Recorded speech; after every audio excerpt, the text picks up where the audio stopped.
To a brew day.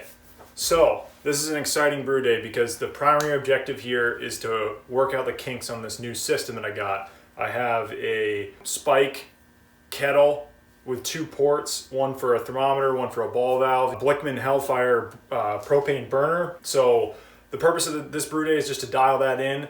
We've got what I would call a table beer on tap here. So it's only like 4 pounds of base malt, just some hops I have left over for a 60-minute addition for bittering. In this case, it's East Kent Goldings. It'll be about a little more than a half an ounce of that. And then we're gonna use some SO4 English ale, dry English ale yeast is also gonna be interesting because I haven't really worked with that yeast that much. On the homebrew scale, we work with it all the time in the brewery. I'm excited to sort of see in a beer that's got nothing in it, so to speak, what the character is gonna be with that yeast. But yeah, we're gonna shoot for low ABV, like around 3%, just, you know, table beer, good lawnmower beer, whatever you want to call it. But really the purpose is to dial in this system. As always, the full recipe will be in the description of the video. If you guys got comments or questions, just throw it, you know, down below. You guys know the drill.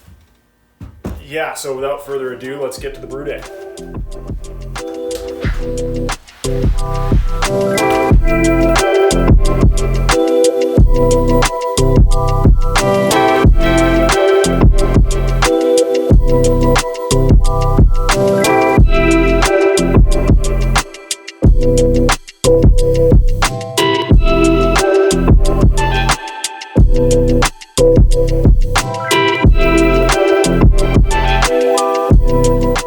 So we had our first hiccup for the brew day.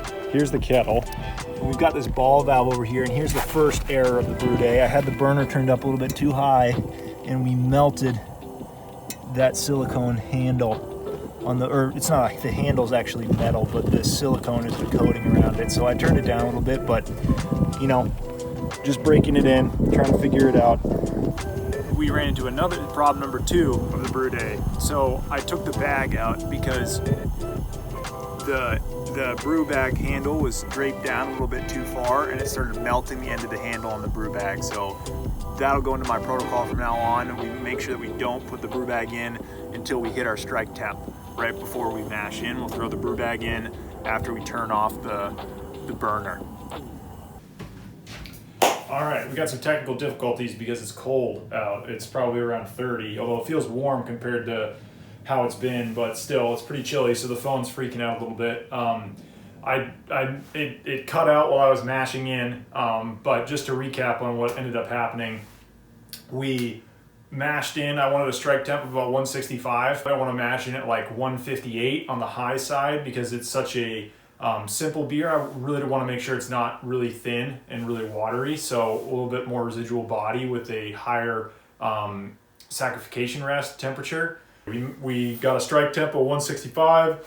We dropped 3 degrees at the cold temps it is outside. We only dropped about 3 degrees down to mash temp of about 162, 161. And we're just going to roll that for an hour and see where we end up as far as gravity and as far as temperature over the course of an hour. I'll be checking in on it periodically, probably every 15 minutes or so, just to see how we're traveling. I don't want it to dip below like 148, just because when it starts getting that low, you're still getting conversion down there, but I really want to try to keep it in the upper end. So if it gets down below 150, I'll turn the burner back on. All right, quick update. We are almost done with the mash. I checked it at 15 minutes, and it looked like it had dropped way down to 140, but I started stirring the mash a little bit, and it came way back up to 158, so we were good through 15. At 30, I went and checked it again, opened the lid, stirred it, watched the temp come back up, and it came up to like 148, so I turned the burner back on, and I heated the mash back up to about 156-ish, somewhere in that range, and then called it good. I just checked it now, and it's still or in that just over 150 range. So I'm just gonna leave it for the rest of the time. But I did take a gravity reading halfway through at 30 minutes just to see where we're at. I'm gonna have to do some temperature correction to this. So it's at 99. And we're reading 1020 at 30 minutes at 99, which is 1026. I was corrected. I'm shooting for a 1022 pre-boil gravity, so clearly I'm getting way higher efficiency than I was intending. So I think next time I'm definitely gonna go with a 30-minute mash because 126 is right where I want to be. So, but we'll see how it goes once we ride it out. Mash is almost done, and we'll take a pre-boil gravity and we'll be on our way.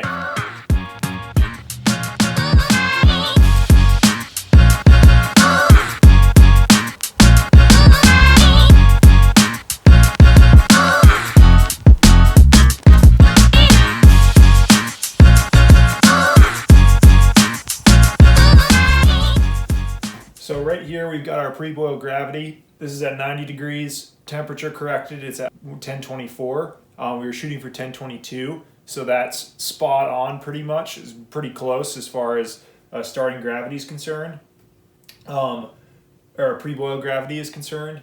It's a lower reading than the 30 minutes in the mash, the reading that I took, and I think that's just because I didn't filter out a lot of the particulate matter from the sample that I took during the mash, so it just screwed up the reading a little bit. But it basically, the conclusion that I would take from that is that it didn't change noticeably from what I can tell from my crappy hydrometer. So that leads me to believe that pretty much all my conversions done in 30 minutes, which means I will be doing 30-minute mashes from now on. So that's why you take readings, that's why you take data, but it's going now.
The yeast, Safe-Fill, SO4. I think I keep saying USO4, but it's SO4. There's the English side. English ale yeast. We're going to do about a half a pack of this. So what I'll do is just cut her open. And yes, I know I should probably be sanitizing it, but I'm going to be reusing this, and when I find that when I sanitize it, it sticks to the outside, so I've never had a problem, knock on wood, but we're going to try to get roughly half of this in here.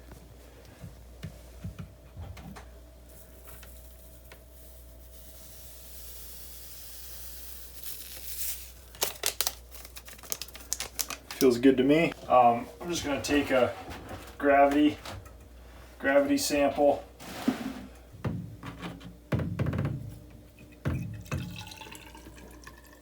All right, so we got a original gravity, post-boil gravity of 1033, which is like 8.3 Plato. I was shooting for 7.9, 8.3, not a bad deal at all. So anyway, 1033, we'll track fermentation and see how this dude ends up, and I'll see you at the next step.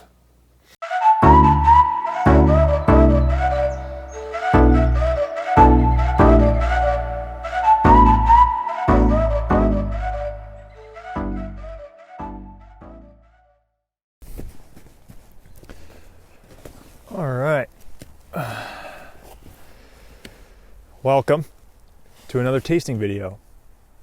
So we have here what I'm calling the table beer. Excuse the snow. This was a quick turnaround on this one, as expected. The purpose of the brew day was to just dial in the system. I was just making a super light, low alcohol beer, really just working on equipment and process kinks and stuff like that with the new kettle and the new mill and the new burner, figuring that whole thing out. And it went well. We hit all of our targets. This beer finished out at a hefty 3.2%, right on the money, with a finishing gravity of, I think, 1.009. I find it with gelatin, as you can see from the clarity, you could read a book through that.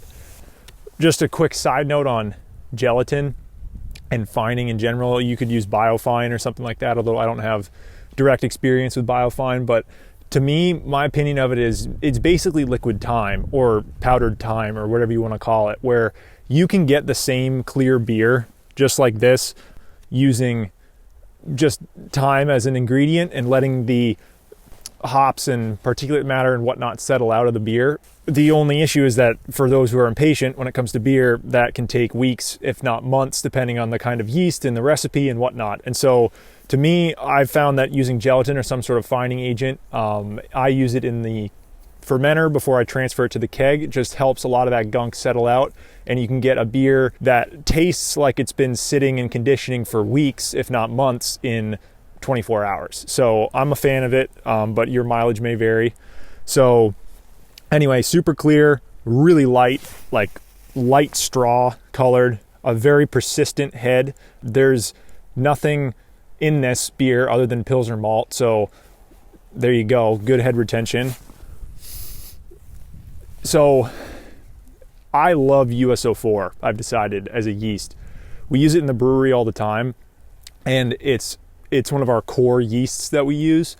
And I think that, but the beers in the brewery are obviously more complicated than this. It doesn't really get much simpler. So you're tasting the malt character and you're tasting the hop character and whatnot.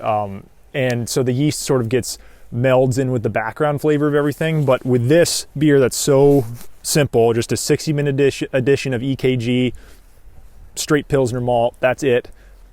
You really get to understand what that yeast brings to the table. When people say British yeasts produce esters, and like I was always as a home brewer, like, okay, what does that really mean? Like, what does that even taste like, you know? And to me, like the simplest way I can put it is it comes through on the smell. You get that earthy from the hop, but it also just smells like beer, if that makes any sense to you at all. Like, there's some beers that smell like nothing, and there's some beers that smell super like hops or whatever, but it just smells like the way beer should smell, if that makes any sense. And that's what the flavor that I get from the USO4, or USO4. I keep saying USO4, it's SO4.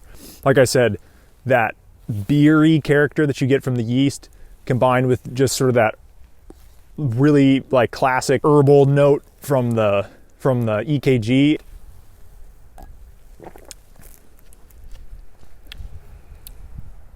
Oh, such a good beer. It's dry and crisp for sure.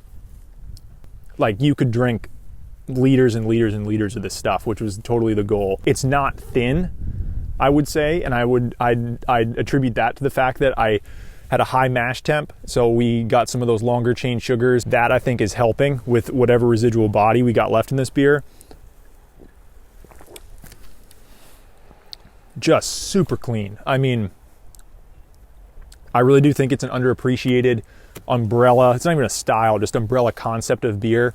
Light alcohol, low ABV, originally designed for agricultural workers, where they come out of the fields for lunch or on their breaks, and the water wasn't safe several hundred years ago, and so they would drink these really light alcohol beers and they wouldn't get absolutely tossed, and so they could go out and continue working for the rest of the day. I think that's a concept that has some legs potentially on a commercial scale, but what do I know? I wouldn't necessarily change much about this beer. I love the bitterness level. I might play around with using different hops just to sort of see how that affects it. Again, just a little bit better every time. Let me know in the comments what you guys think about this whole thing, what you want to see different, if there was something I left out. I'll see you on the next one.